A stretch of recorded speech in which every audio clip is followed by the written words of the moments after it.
మాధవ విద్యారంజన వారు వేదాంత పంచదశలో చెప్పారు చూడండి. అహో పుణ్యం మహో పుణ్యం ఫలితం ఫలితం దృఢం. నేను చేసుకున్నటువంటి పుణ్యం ఎంత గొప్పగా ఉన్నదో దానివల్ల నాకు వస్తూ ఉన్నటువంటి ఫలితం కూడా చాలా గొప్పదైనటువంటిది. ఆ పుణ్యఫలమే నాకు ఈ రకంగా లభించింది అంటాడు. ఇక్కడ జనక మహారాజుకి అష్టావక్రుడు జ్ఞానబోధ చేస్తాడు. అష్టావక్ర గీత చాలా గొప్పగా ఉంటుంది. ఈ అష్టావక్ర గీత అనేది అందులో చెప్తాడు చూడండి. ఇక్కడ అహో శాస్త్రం అహో శాస్త్రం అహో గురు అహో గురు అహో జ్ఞానం అహో జ్ఞానం అహో సుఖం అహో సుఖం. జ్ఞానం పొందినటువంటి వాడు, జ్ఞాని అయినటువంటి వాడు ఈ రకంగా నృత్యం చేస్తాడు. బ్రహ్మజ్ఞాన సముపార్జన పూర్తిగా చేసిన తర్వాత ఈ జనక మహారాజుల వారు ఆయన ఆస్థానంలో ఇలాగే చెప్పాడట. అహో జ్ఞానం అహో జ్ఞానం అహో సుఖం అహో సుఖం అహో శాస్త్రం అహో శాస్త్రం అహో గురు అహో గురు.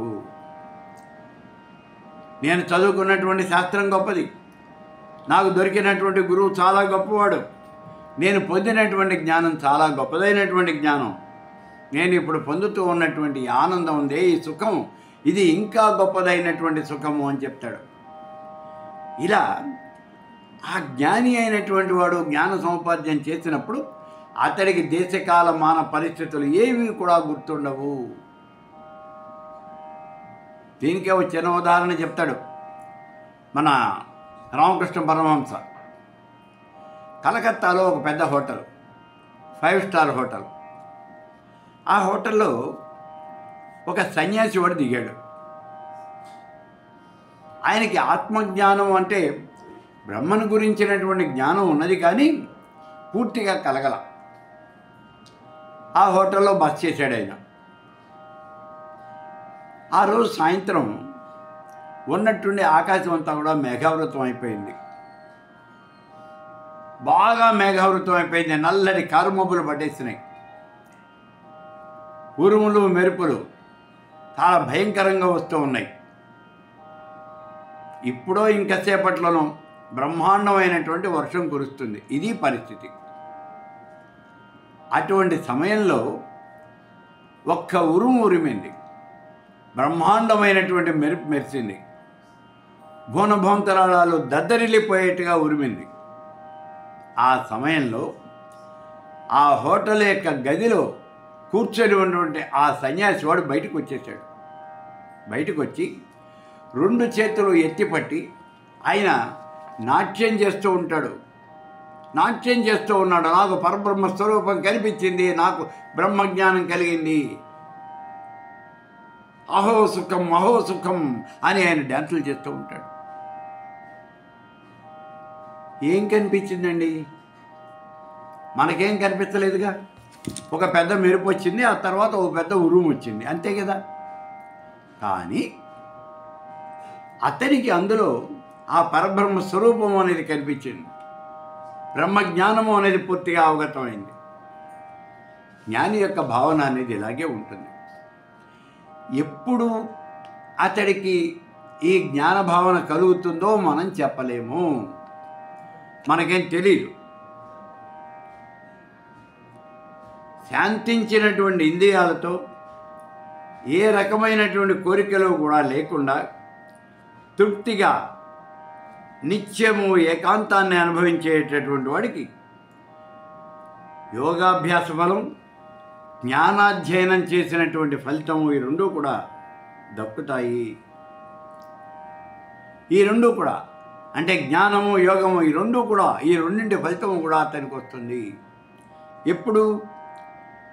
శాంతించినటువంటి ఇంద్రియాలతో.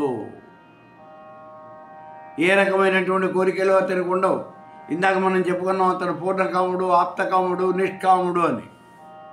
జీర్ణకాముడు, అన్ని కోరికలు అనుభవించేసాడు, ఇంకేం లేవు. అతడి స్వరూపం ఇలా ఉంటుంది.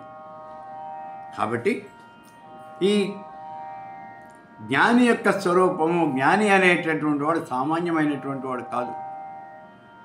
బ్రహ్మజ్ఞానము అనేది సామాన్యమైనది కాదు. కోటికి ఒకడు కూడా ఉండడు బ్రహ్మజ్ఞాన సంపన్నుడు. చిన్న ఉదాహరణకి మన యొక్క దేశాన్నే తీసుకోండి, భారతదేశాన్నే తీసుకోండి. భారతదేశంలో నాకు బ్రహ్మజ్ఞానం కావాలి అనుకునేటటువంటి వాళ్ళు ఎంతమంది ఉన్నారో చూడండి. అదేమిటో తెలుసుకోవాలి అని వచ్చేవాళ్ళు, కూర్చునేవాళ్ళు, వినేవాళ్ళు చాలామంది ఉండొచ్చు. కానీ ఆ బ్రహ్మజ్ఞానం నాకు కావాలి అని ఆశించేవాళ్ళు ఎంతమంది ఉన్నారు ఒక్కసారి ఆలోచించండి. చాలా తక్కువ మంది ఉంటారు, చాలా తక్కువ మంది. మన దేశం మొత్తం మీద లెక్క కనుక వేసుకున్నట్టయితే ఒకళ్ళో ఇద్దరో లెక్క తేలితే చాలా గొప్ప. మహానుభావులైనటువంటి వాళ్ళు, బ్రహ్మజ్ఞాన సంపన్నులు ఒకరిద్దరు తప్పించి ఉండరు. ఏది 150 కోట్ల జనాభా ఉన్నటువంటి మన దేశం మొత్తం మీద లెక్క వేస్తే ఒకళ్ళిద్దరు తప్పించి ఉండరు. అటువంటి వాడు ఈ బ్రహ్మజ్ఞాని. అయితే ఈ బ్రహ్మజ్ఞానికి ఉండే దృష్టి ఏమిటి అంటే ధర్మార్థ కామమోక్షాలయందు, ధర్మార్థ కామమోక్షాలు చతుర్విధ పురుషార్థాలు వీటి ఎందు కానీ, జనన మరణాల యందు కానీ సమానమైనటువంటి బుద్ధి కలిగి ఉండేటటువంటి వాడు దేనిని కోరడు. అయాచితంగా వచ్చిన దాన్ని మాత్రమే తీసుకుంటాడు. అన్నింటి యందు సమబుద్ధితో ఉంటాడు. అటువంటి వాడు ఈ లోకంలో కనిపించడం అనేది చాలా దుర్లభం. నేను ఇందాక మన దేశం మొత్తం మీద ఒకళ్ళో ఇద్దరు ఉంటారు అని చెప్పాను. అది కూడా చాలా కష్టము. ఈ జగత్తంతా ఇలాగే ఉండాలి అని కానీ, లేకపోతే నశించిపోవాలి అని కానీ, అంటే ఎవరి మీద ప్రేమ కానీ, అభిమానం కానీ, ఆప్యాయత కానీ, ద్వేషం కానీ ఏవి ఉండవు. ప్రారంధంగా మన దగ్గరికి వచ్చింది ఏదైనా సరే దాన్ని అతడు స్వీకరిస్తాడు.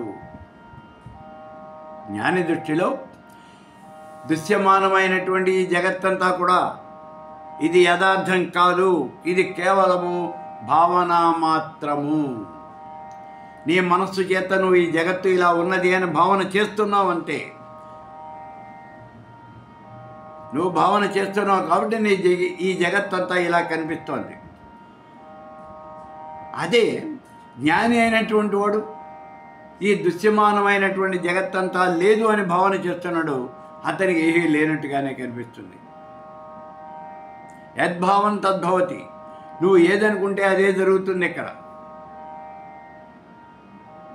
అంతా ఉన్నది అని అనుకుంటే ఉన్నట్టుగా కనిపిస్తుంది.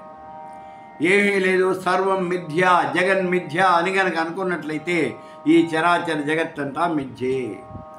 అనుకోవటము అనేది ఏదో నువ్వు నోటితో మామూలుగా అనుకోవటం కాదు, మనస వాచ కర్మణ అనుకోవాలి. అలా కనుక అనుకున్నట్లయితే నీకు ఈ లోకంలో ఏమీ ఉండదు, అంతా మిథ్య అంతే. ఇదంతా నీ యొక్క భావన మాత్రమే. నువ్వు అనుకున్నావు కాబట్టి నీ జగత్తు కనిపిస్తోంది. అయితే మళ్ళీ అనుమానం వస్తుంది, ఇదేమిటండి ఎలా కనిపిస్తుంది? మనం ఇక్కడ ఉన్నాం, మనం కూర్చుంటున్నాం, తింటున్నాం, పడుకుంటున్నాం, భార్య, పిల్లలు, సంసారం, ఇల్లు, వాకిలి, గొడ్డు, గోద ఇవన్నీ కూడా మనకు ఉన్నాయి కదా. ఉన్నాయని నువ్వు భావన చేస్తూ ఉన్నావు కాబట్టి నీకు అవి ఉన్నాయి. వాటిని లేవు అని కనుక నువ్వు భావన చేస్తే అవి లేవు. నువ్వు ఉన్నాయనుకుంటే ఉన్నాయంతే. అందుకే ఇక్కడ నువ్వు ఏ రకంగా అనుకుంటే ఆ రకంగానే కనిపిస్తుంది నీకు.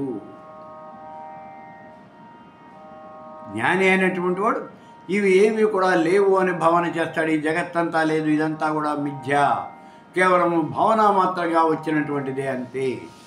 ఇప్పుడు నా భావన నేను మార్చేసుకుంటాను, జగత్తు లేదు అని అనుకుంటాను. ఉండదు. నాకు భార్య లేదు, పిల్లలు లేరు, సంసారం లేదు, మిత్రులు లేరు, శత్రువులు లేరు, పశువులు, పక్షులు, గొడ్డు, గోద ఏమీ లేవు, ఇల్లు లేదు, వాకిలి లేదు. మరి ఏముందయ్యా? ఏమీ లేదు, నేను ఒక్కడినే. నువ్వెవరు? నేనే పరబ్రహ్మ స్వరూపాన్ని, అహం బ్రహ్మాస్మి, నేనే పరమేశ్వర స్వరూపాన్ని.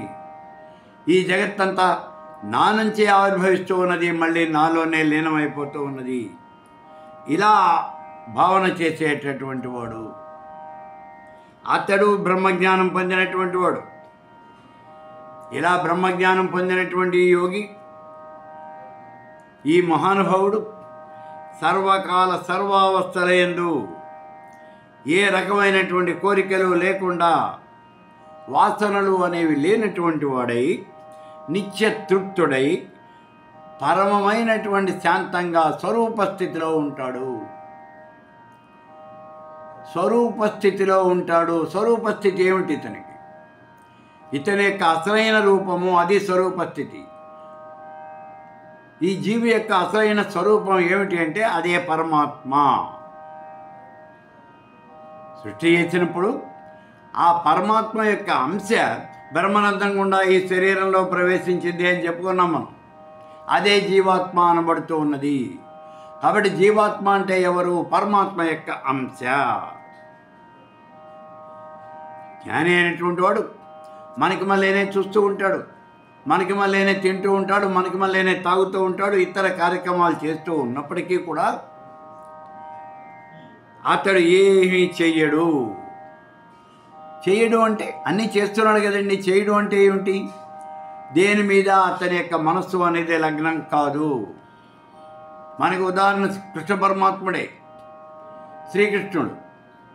ఆయన అన్ని కార్యాలు చేశాడు, అన్ని పనులు చేశాడు. కానీ దేంతోనూ అతనికి సంబంధము అనేది లేదు. అష్టభార్యలు, 16,000 మంది గోపికలు, వీళ్ళందరితోనూ కూడా సుఖంగా కాలం గడిపాడు. గడిపినట్టే మనకు కనిపిస్తున్నాడు. పోనీ అంటే అష్టభార్యలకు ఒక్కొక్కళ్ళ ఎందుకు 10 మంది పుత్ర సంతానాన్ని కన్నాడు. ఒకళ్ళు కాదు, ఒక్కొక్కళ్ళకి 10 మంది సంతానం. 8 మంది భార్యలకి కలిపి 80 మంది సంతానం ఉన్నారు ఇక్కడ. వీళ్ళంతా ఆయన సంతానమే. అయినప్పటికీ కూడా దేని యందు ఆసక్తి అనేది లేదు, దేని యందు కోరిక అనేది, దేని యందు ద్వేషము అనేది కూడా లేదు.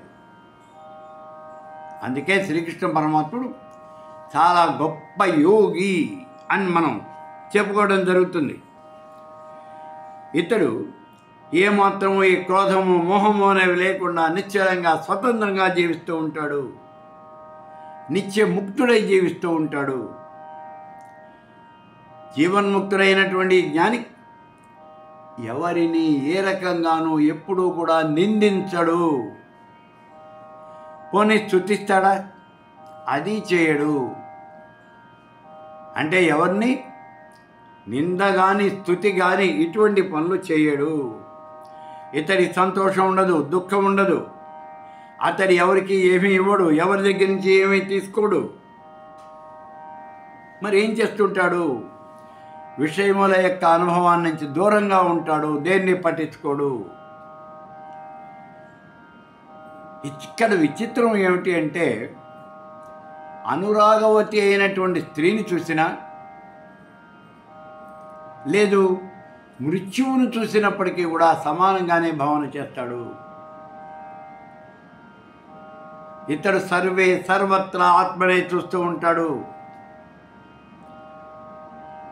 ఇతడికి సుఖంలో కానీ, దుఃఖంలో కానీ, స్త్రీలో కానీ, పురుషుల్లో కానీ, బాలుల్లో కానీ, వృద్ధుల్లో కానీ, పశువుల్లో కానీ, పక్షుల్లో కానీ, మనుషుల్లో కానీ, దేంట్లోనూ ఎక్కడా ఏ రకమైనటువంటి తేడా కూడా కనిపించదు.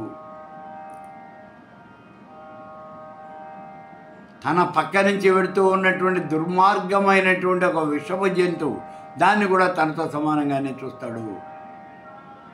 క్రిమికీటకాలు కూడా తనతో సమానమైనవే అని అలా భావిస్తాడు. ఇలా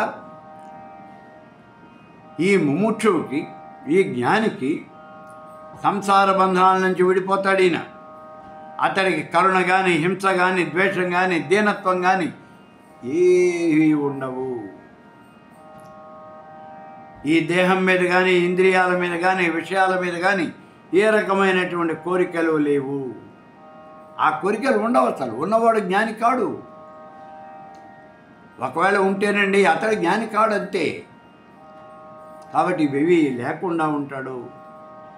అహంకారం ఉండదు, మమకారం ఉండదు. నామరూపాలు ఇవి ఏవి కూడా ఉండవు. ఇతడి యొక్క మనస్సు కాస్త అన్యమనస్కం అవుతుంది, అమనస్కం అవుతుంది. మనస్సు నశింపజేసినటువంటి స్థితి అవుతుంది ఇది. ఇతడు మనస్సుని పూర్తిగా నశింపజేస్తాడు. జ్ఞానికి మనసు పనిచేయదు. మనసు కనుక పనిచేసినట్లయితే యోగంలో కూర్చున్నప్పుడు సుమన ఉన్మన అనే 2 స్థితులు ఉన్నాయి. సుమన అంటే మనసు పనిచేసే స్థితి, ఉన్మన అంటే మనసు కూడా పనిచేయనటువంటి స్థితి. ఆ మనసు కూడా పనిచేయనటువంటి స్థితిలో ఉంటాడు. అతని మనస్సుని వేయించినటువంటి గింజలులాగా అలా తయారు చేసేస్తాడు. విత్తనాలు ఉన్నాయి, ఆ విత్తనాలు నీళ్ళల్లో తడిపి మనం నేల మీద చల్లితే మొలకలు ఎత్తుతాయి. అదే విత్తనాలు వేయించి నిప్పుల మీద వేయించి వాటిని నీళ్ళల్లో నానబోసామనుకోండి, మొలకలు రావు. అందులో ఉన్నటువంటి విత్తనం నాశనం అయిపోతుంది. అలాగే ఈ యోగి అయినటువంటి వాడు, ఈ జ్ఞాని అయినటువంటి వాడు ఈ మనస్సును పూర్తిగా నాశనం చేసేస్తాడు. ఆయువు ఉన్నంత వరకు జీవిస్తాడు, మరణానంతరం మోక్షాన్ని పొందుతాడు. మోక్షం పొందటం అంటే అతడి యొక్క జీవాత్మ పరమాత్మలో లీనమైపోతుంది. అదే ఎలా లీనమవుతుంది అంటే ఇందాక చెప్పుకున్నాం మనం, పాలలో పాల్లాగా, గాలిలో గాలిలాగా, నీటిలో నీరులాగా, ఘటాకాశం మహదాకాశంలో లీనమైనట్లుగా ఇతడి యొక్క ఈ జ్ఞాని యొక్క జీవాత్మ పరమాత్మలో లీనమైపోతుంది. బ్రహ్మజ్ఞానం కనుక లేకపోయినట్లయితే విద్వాంసుల యొక్క పాండిత్యం కానీ, కర్మిష్ఠుల యొక్క కర్మ కానీ, కృషి కానీ ఇవన్నీ కూడా వ్యర్థము. అవి ఎందుకు పనికిరావు, వ్యర్థము వ్యర్థము వ్యర్థము అని చెప్తూ ఉన్నాడు భగవత్పాదుల వారు ఈ శ్లోకంలో.